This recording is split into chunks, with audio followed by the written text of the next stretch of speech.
मौला मौला मेरे हाँ मेरे तू ही सहारा मौला मौला मेरे हाँ मेरे तू ही सहारा मौला मौला मेरे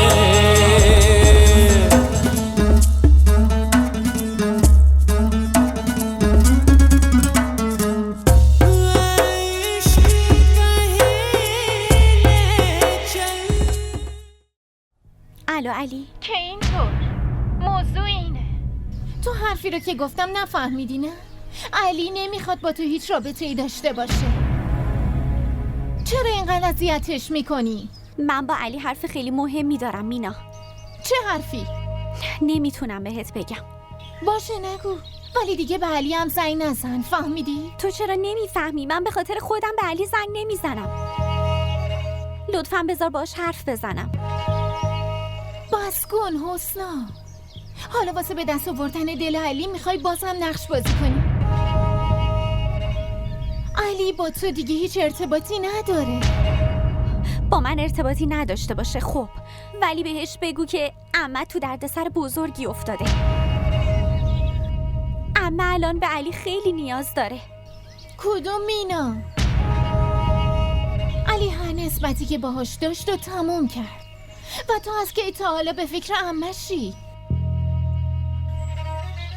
آها، از طریق خودت نتونستی، پس از طریق عمه میخوای این کارو کنی.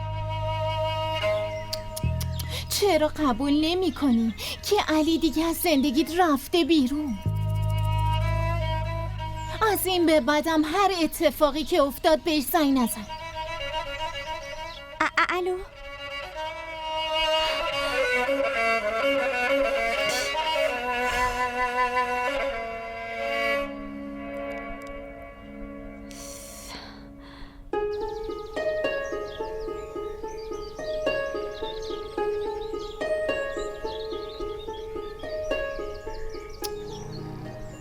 این حسنا در مورد عمه چی میخواست بگه؟ نکنه پیش اوناست؟ اصلا خدا کنه بره به جهنم. ولی اگه علی بفهمه چی؟ که من از گوشش زنگ زدم.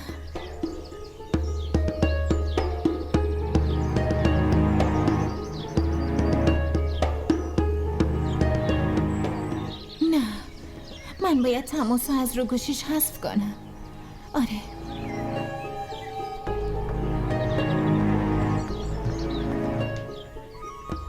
من باید علی رو از حسنا دور نگه دارم. حالا به بهونه این عمهه علی پیش حسنا بر نگرده.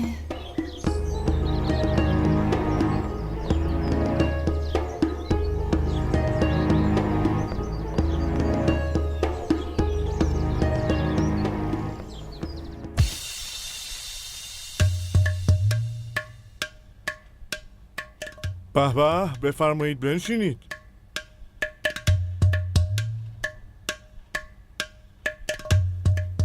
متشکرم جناب سروان.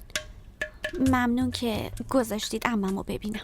از من چرا تشکر میکنید؟ باید از آقای شهریار تشکر کنید. ما برای مجرما کاری نمی کنیم، مخصوصا عمه شما که قاتله. عمه من قاتل نیست. حسنا، جناب سروان ایشون یکم ناراحتن. شما بگین باید چی کار کنیم. شما که میدونین این پرونده باید به دادگاه بره. یه وکیل خوب بگیرین. گرچه آقا شهریارم پیشتونه و مشکلتون رو میتونه حل کنه.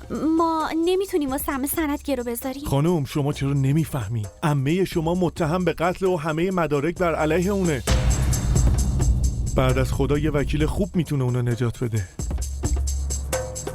خب شما یه وکیل خوب معرفی کنید. بفرما. وکیل خوب کنارت نشسته.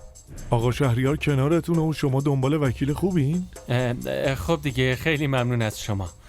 خب آقا ساجد با اجازتون. با آقا سلطان سلام منو برسونید. چشم حتما. بریم حسنا. حسنا، جناب سروان چی گفت؟ میگن باید یه وکیل بگیریم.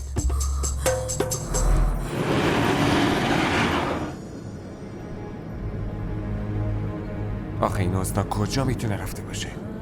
کجا باید دنبالش بگردم؟ یعنی کجاست؟ نکنه اون بلایی سرش اومده باشه. نه چرا دارم این فکر رو میکنم؟ اون هیچیش نشده. چی کار کنم؟ چی کار کنم؟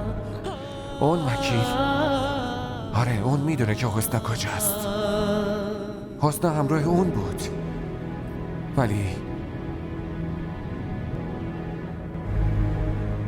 اون با حسنا چه ارتباطی داره؟ فقط خودش میتونه بگه. من باید ازش بپرسم.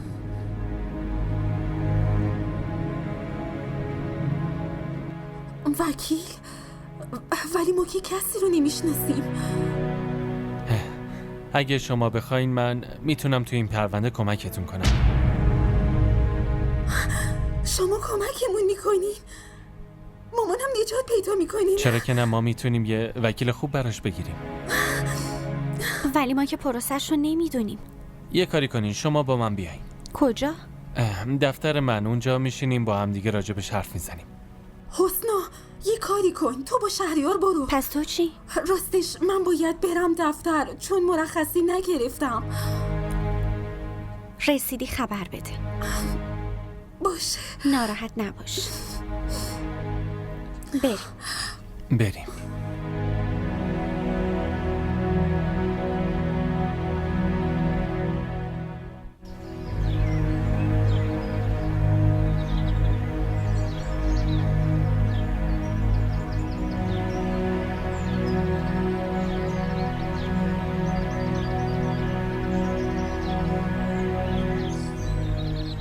علی کجایی؟ برای کاری رفتم بیرون. بگو چی میخوای؟ کار شرکتی داشتی یا رفتی حسنا رو ببینی؟ تو که میدونی من چقدر نگران حسنام، ازش خبری ندارم. ولی خب این نگرانی تو به خاطر من که نیست. قبلا هم دلیل نگرانیت حسنا بود، الانم دلیل نگرانیت همون آدمه. اون تو زندگیش به جز نگرانی چیز دیگه هم بهت داده؟ حسنا مسئولیتش با منه، منم نمیتونم اینطور تنهاش بذارم. اون تنها نیست علی. تو شاید فراموش کردی که اون با وکیل سر و سری داشت. اون حتی بهت نیازم نداره، اما نمیدونم چرا اینقدر پیگیرش هستی. جای تو اگه یه مرد دیگه بود خیلی وقت پیش طلاقش داده بود. بعدن حرف میزنی.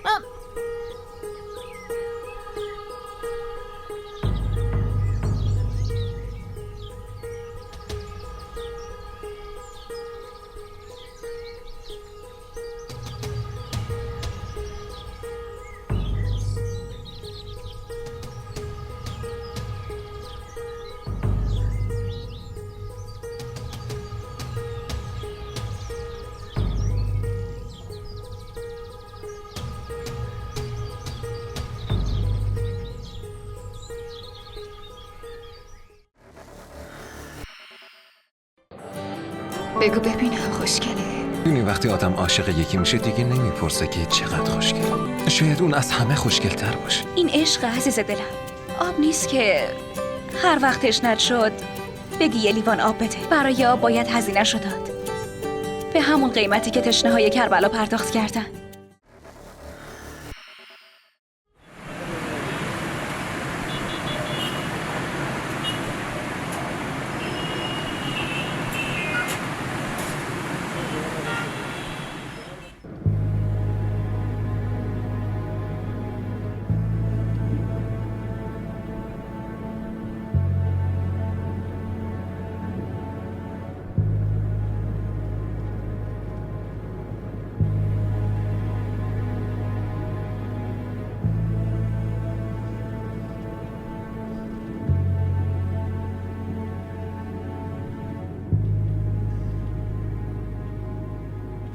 شما میدونین خندیدن چقدر فایده داره؟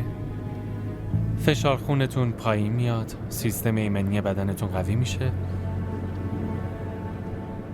و هر دردی داشته باشین از بین میره و از همه مهمتر عمرتون طولانی میشه. منظورتون از این حرفا چیه؟ منظورم اینه که کنار من لازم نیست که گریه بکنین. من گریه نمی کنم،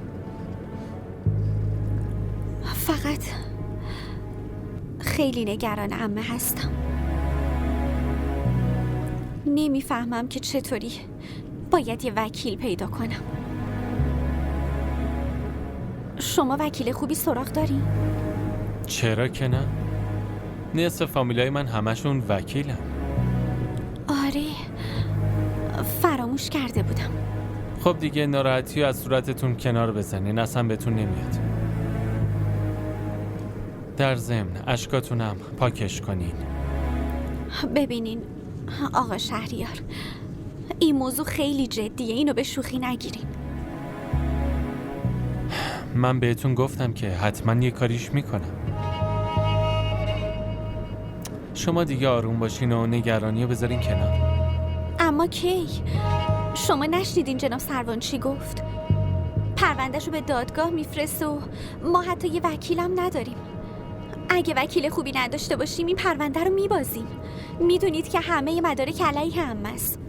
گفتم که یه راه حلی پیدا میکنیم.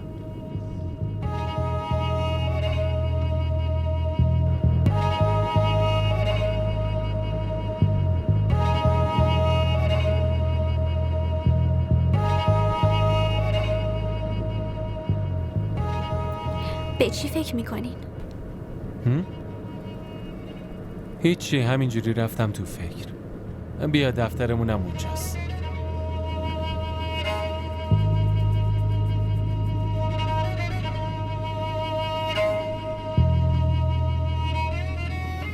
بقیه ی حرفا رو میریم داخل میزنیم.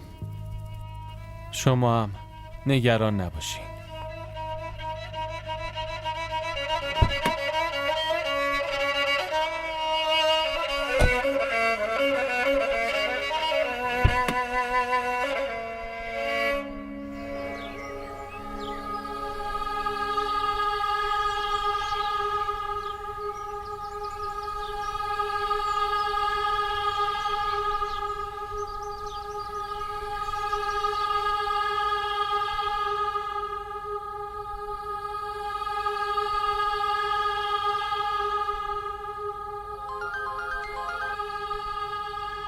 الو؟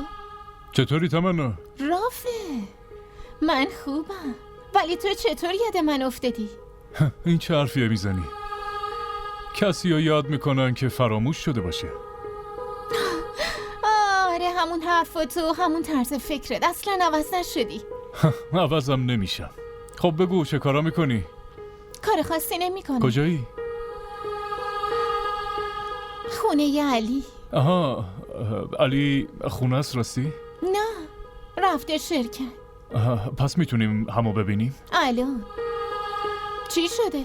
خب وقتی دیدمت بهت میگم. باشه، ولی موضوع چیه؟ تمنا گفتم بهت میگم دیگه. اول تو بیا. باشه، ولی اما چی؟ باید از علی بپرسم. چرا؟ مگه بهت اجازه نمیده؟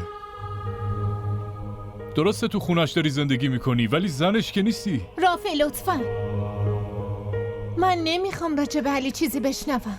خیلی خوب بابا، ناراحت نشو حالا. اصلا هر کار دلت میخواد بکن، اما عصر باید همو ببینیم. باشه؟ بهت خبر میدم. باشه، منتظرتم. فعلا. ما را در شبکه‌های اجتماعی دنبال کنید.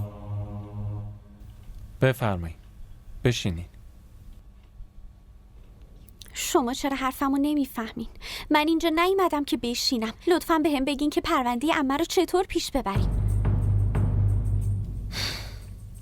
حسنا، من میتونم درکتون بکنم ولی لازم نیست انقدر نگران باشین. چطوری نگران نباشم؟ شما حرف جناب سروان رو نشنیدین؟ ها، اگه ما این پرونده رو ببازیم ممکنه واسه عمه حکم اعدام صادر بشه.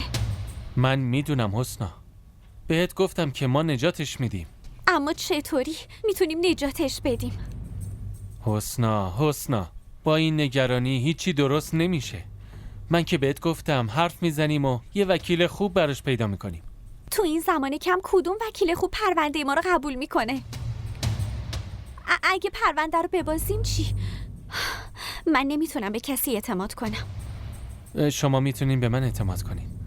به من اعتماد کنین، من نمیذارم که ناامید بشین. من هر کاری در توانم باشه انجام میدم و نایت خانم آزادش میکنم. لطفاً.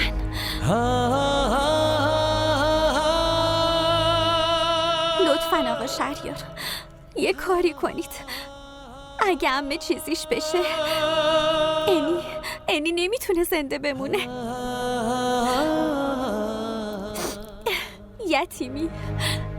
یتیمی یه دردی داره که هیچ کس بهتر از من نمیدونه و این غمو انی نمیتونه تحمل کنه. لطفاً یه کاری کنید، لطفاً آقا شهریار. خواهش میکنم حسنا، نگران نباش، من کنارتم.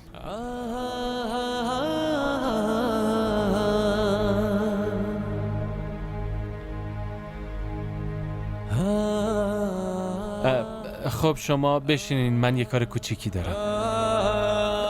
راستی یادم رفت، شما قهوه میخونین یا چایی؟ هیچ کدوم. نه نمیشه، باید یه چیزی بخورین. پس من یه چای میارم، خودم هم میخوام. شما نگران نباشین، میشینیم و با آرامش حرف میزنیم، باشه؟ حسنا آروم باش لطفا، من الان برمیگردم.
الو علی تو کجایی؟ توقع که نداری هر کاری بخوام بکنم بهت فکرم. تو چرا با من اینجوری حرف میزنی؟ من اعصابم خورده، بعدم با هم حرف میزنی. علی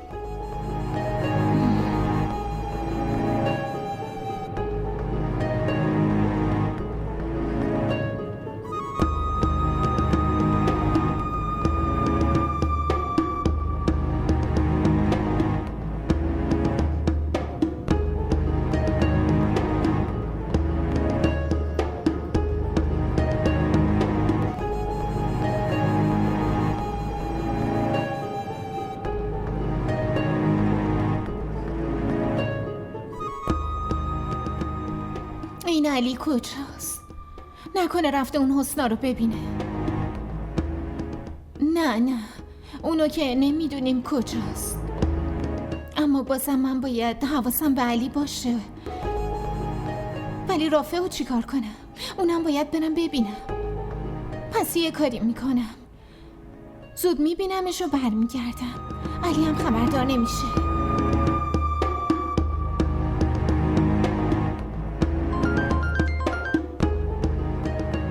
الو؟ کجا همو میبینی؟ این شد حرف حساب.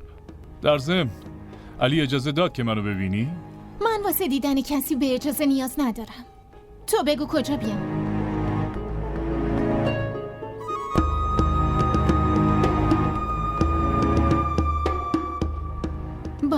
باشه فعلا.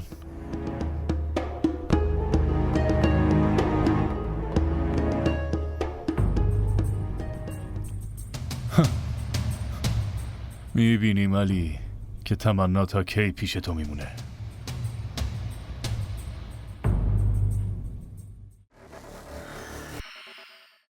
آبروی منو که جلوی همه بردی. منم دن این کارو نکردم فیده. واقعا؟ پس کی گفت که تو این کارو بکنی؟ قلبم از اینکه تو رو از دست بدم ترسیدم. عشق من نمیذاره که تو مال کسی بشی. من اینجور عشقی نمیخوام که پدر و مادرمو به خاطر من بی‌آبرو کنه.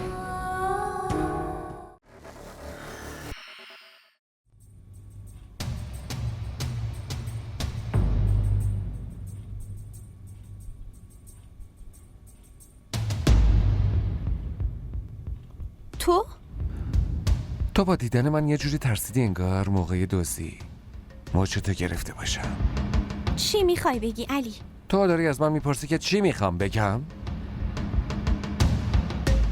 حسنا، اگه میخواستی منو ول کنی و بری پس چه نیازی بود اونجوری فیلم بازی کنی؟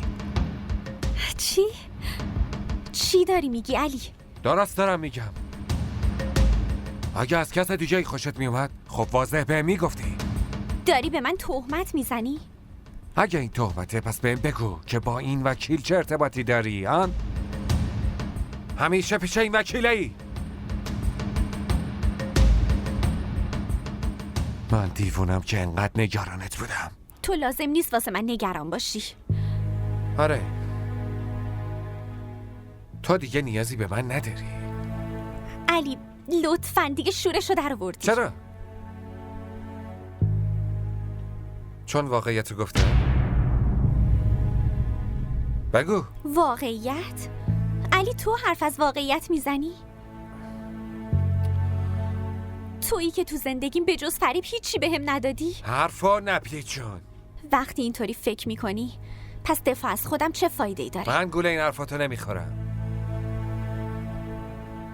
تو چی فکر کردی؟ که هر کاری دلت خواست بکنی و من متوجه نشم؟ من هر کاری که بکنم دیگه نباید به تو ربطی داشته باشه. در ضمن راه ما دیگه جدا شده، پس چرا بازجویی میکنی؟ تو هنوزم همسر منی. همین. من کاملا حق دارم. حق؟ وقتی تو به من هیچ عشقی ندادی پس در برابر منم هیچ حقی نداری.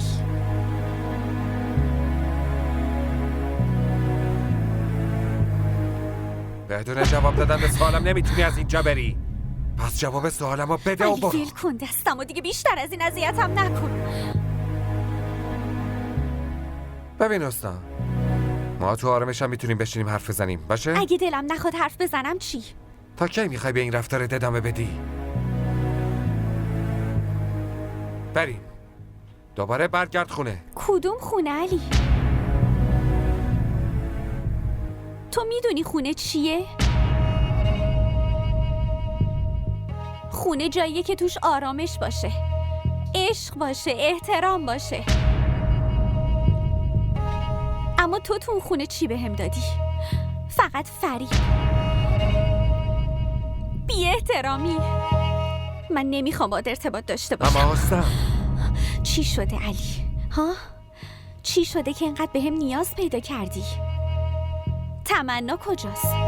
بچه اون کجاست؟ من دیگه اصلا تو زندگیت هیچ جایی ندارم. واسه همین فریب دادن من و خودتو تمومش کن.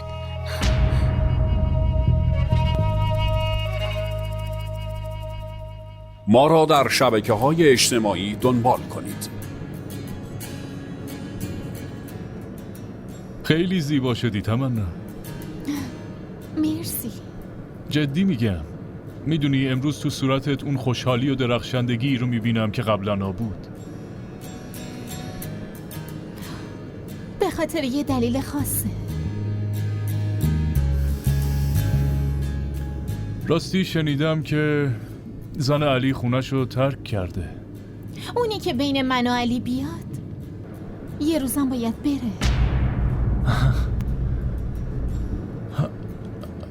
گاهی اوقات به این عشقت نسبت به علی واقعا حسودی میشه. چطور میشه یه نفر رو اینقدر دوست داشت؟ تو چطور میتونی اینقدر عاشق علی باشی؟ جواب این سوالو شاید خودم هم نمیدونم، ولی اینقدر میدونم که من بدون علی نمیتونم زنده باشم. راستش علی خیلی خوش شانسه.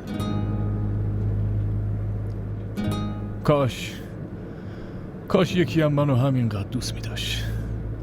چرا؟ چی شده؟ با علی با دعوت شده؟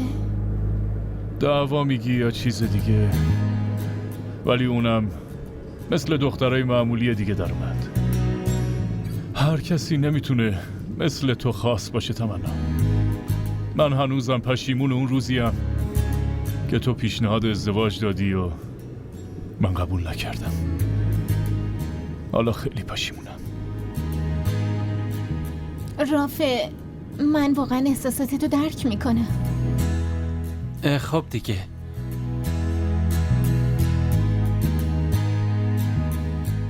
این حسنا کجا رفت؟ بیچاره خیلی نگرانه. باید یه کاری براش بکنم. این علی هیچ وقت بهت وفا نمیکنه تمنا. اون قبلا هم تو رو فریب داده بود، الان هم داره وقت تو هدر میده. اینطوری نیست رافع. علی هیچ وقت منو فریب نداده. هرچی شد اون اشتباه من بود. بس کن تمنا. تا کی از علی دفاع میکنی؟ تا کی کنارش میمونی؟ رافع، تو چی میخوای بگی؟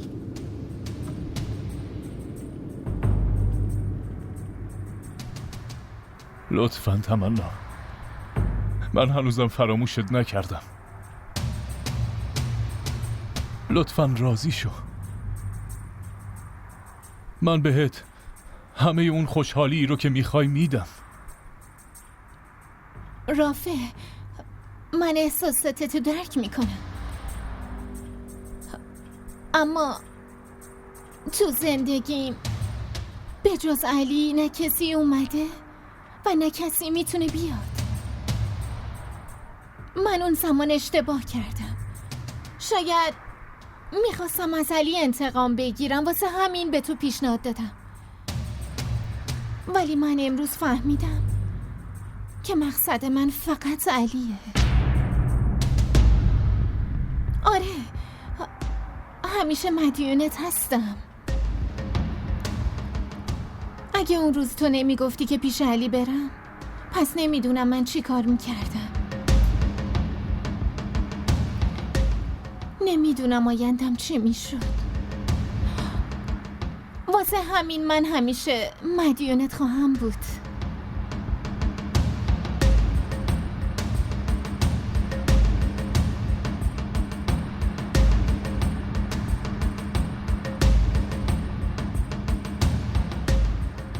تمنا، اونی که خیلی قبولش داری ببینش، اون هنوزم داره فریبت میده.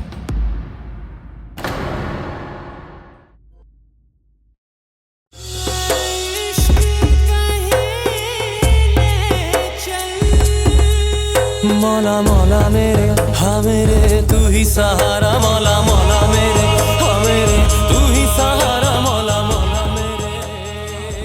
DDTV ارائه کننده بزرگترین سریال های درامای ترکی، کره‌ای، پاکستانی دوبله شده به فارسی می باشد. لطفاً سابسکرایب کنید و عضوی از خانواده ما شوید.